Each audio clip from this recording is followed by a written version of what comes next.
नमस्कार दोस्तों, आशा करती हूँ आप सभी लोग अच्छे होंगे। मैं भी ठीक हूँ। सभी को हरतालिका तीज की ढेर सारी शुभकामनाएं।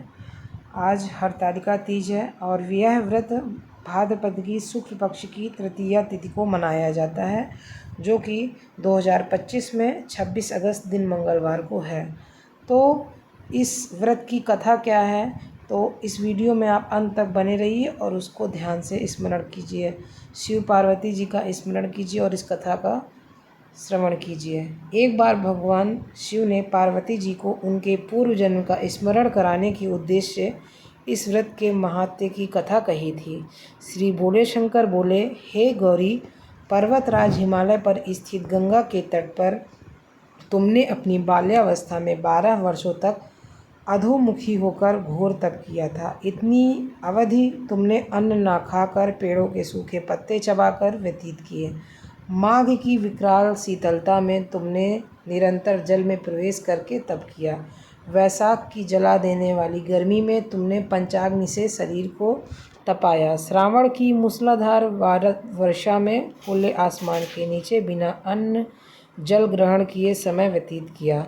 तुम्हारे पिता तुम्हारी कष्ट साध्य तपस्या को देखकर बड़े दुखी होते थे। उन्हें बड़ा क्लेश होता था। तब एक दिन तुम्हारी तपस्या तथा पिता के क्लेश को देखकर नारद जी ने तुम्हारे घर पधारा। तुम्हारे पिता ने हृदय से अतिथि सत्कार करके उनके आने का कारण पूछा। नारद जी ने कहा, गिरिराज, मैं भगवान विष्णु के भेजने पर यहाँ उपस्थित हुआ हूँ। आपकी कन्या ने बड़ा कठोर तप किया। इससे प्रसन्न होकर वे आपकी सुपुत्री से विवाह करना चाहते हैं। इस संदर्भ में आपकी राय जानना चाहता हूँ। नारद जी की बात सुनकर गिरिराज गद्गद हो उठे। उनके तो जैसे सारे क्लेश ही दूर हो गए हों। प्रसन्नचित्त होकर वे बोले, श्रीमान, यदि स्वयं विष्णु मेरी कन्या का वरण करना चाहते हैं तो भला मुझे क्या आपत्ति हो सकती है। वे तो साक्षात ब्रह्म हैं। हे महर्षि, यह तो हर पिता की इच्छा होती है कि उसकी पुत्री सुख संपदा से युक्त पति के घर की लक्ष्मी बने।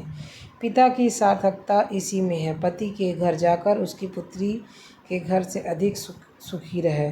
तुम्हारे पिता की स्वीकृति पाकर नारद जी विष्णु के पास गए और उनसे तुम्हारे ब्याह के निश्चित होने का समाचार सुनाया। मगर इस विवाह संबंध की बात जब तुम्हारे कान में पड़ी तो तुम्हारे दुख का कोई ठिकाना न रहा। तुम्हारी एक सखी ने तुम्हारी इस मानसिक दशा को समझ लिया और तुमसे इस विक्षिप्तता का कारण जानना चाहा। तब तुमने बताया, मैं सच्चे हृदय से भगवान शिव शंकर का वरण किया है, किंतु मेरे पिता ने मेरा विवाह विष्णु जी से निश्चित कर दिया है। मैं विचित्र धर्म संकट में हूँ। अब क्या करूँ?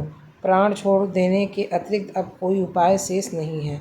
तुम्हारी सखी बड़ी ही समझदार और सूझबूझ वाली थी। उसने कहा, सखी, प्राण त्यागने का इसमें कारण ही क्या है? संकट के मौके पर धैर्य से काम लेना चाहिए। नारी के जीवन की सार्थकता इसी में है। पति रूप में हृदय से जिसे एक बार स्वीकार कर लिया, जीवन पर्यंत उसी से निर्वाह करे। सच्ची आस्था और एक निष्ठा की समझ तो ईश्वर को भी समर्पण करना पड़ता है।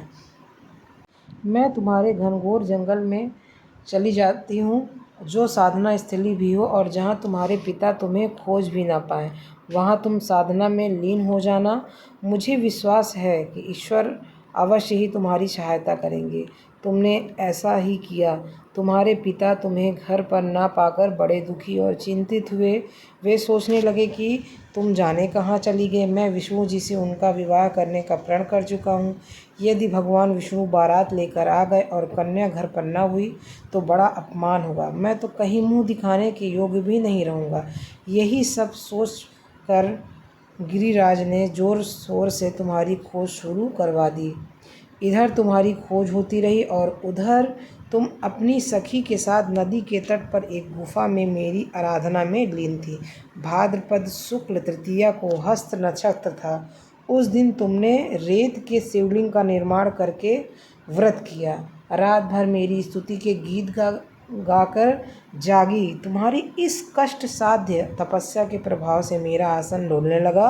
मेरी समाधि टूट गई। मैं तुरंत तुम्हारे समक्ष जा पहुंचा और तुम्हारी तपस्या से प्रसन्न होकर तुमसे वर मांगने के लिए कहा। तब अपनी तपस्या के फलस्वरूप मुझे अपने सापेक्ष पाकर तुमने कहा, मैं हृदय से आपको पति के रूप में वर्ण कर चुकी हूँ। यदि आप सचमुच मेरी तपस्या से प्रसन्न होकर यहाँ पधारे हैं तो मुझे अपनी अर्धांगिनी के रूप में स्वीकार कर लीजिए। तब मैं तथास्तु कहकर कैलाश पर्वत पर लौट आया। प्रातः होते ही तुमने पूजा की समस्त सामग्री को नदी में प्रवाहित करके अपनी सहेली सहित व्रत का पारण किया।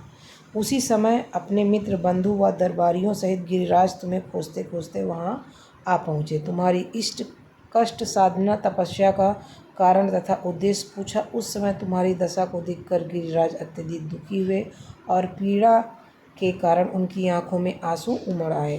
तुमने उनके आंसू पोंछते हुए विनम्र स्वर में कहा, पिताजी, मैंने अपने जीवन का अधिकांश समय कठोर तपस्या में बिताया है। मेरी इस तपस्या का उद्देश्य केवल यही था कि मैं महादेव को पति के रूप में पाना चाहती थी। आज मैं अपनी तपस्या की कसौटी पर खरी उतर चुकी हूँ। आप क्योंकि विष्णु जी से मेरा विवाह करने का निर्णय ले चुके थे, इसलिए मैं अपने आराध्य की खोज में घर छोड़कर चली गई। अब मैं आपके साथ इसी शर्त पर घर आऊँगी कि आप मेरा विवाह विष्णु जी से ना करके महादेव जी से करेंगे। गिरिराज मान गए और तुम्हें घर ले गए। कुछ समय के पश्चात शास्त्रोक्त विधि विधान पूर्वक उन्होंने हम दोनों का विवाह सूत्र में बांध दिया। हे पार्वती, भाद्रपद की शुक्ल तृतीया को तुमने मेरी आराधना करके जो व्रत किया था, उसी के फलस्वरूप मेरा तुमसे विवाह हो सका। इसका महत्व यह है कि मैं इस व्रत को करने वाली कुंवारियों को मनोवांछित फल दे। इसलिए सौभाग्य की इच्छा करने वाली प्रत्येक युवती को यह व्रत पूरी एक निष्ठा तथा आस्था से करना चाहिए। हर हर महादेव।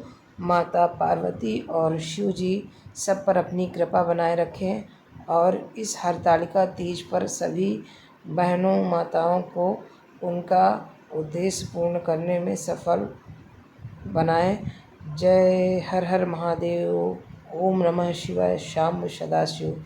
एक बार फिर सभी को हरतालिका तीज की ढेर सारी शुभकामनाएं। आपका दिन शुभ रहे।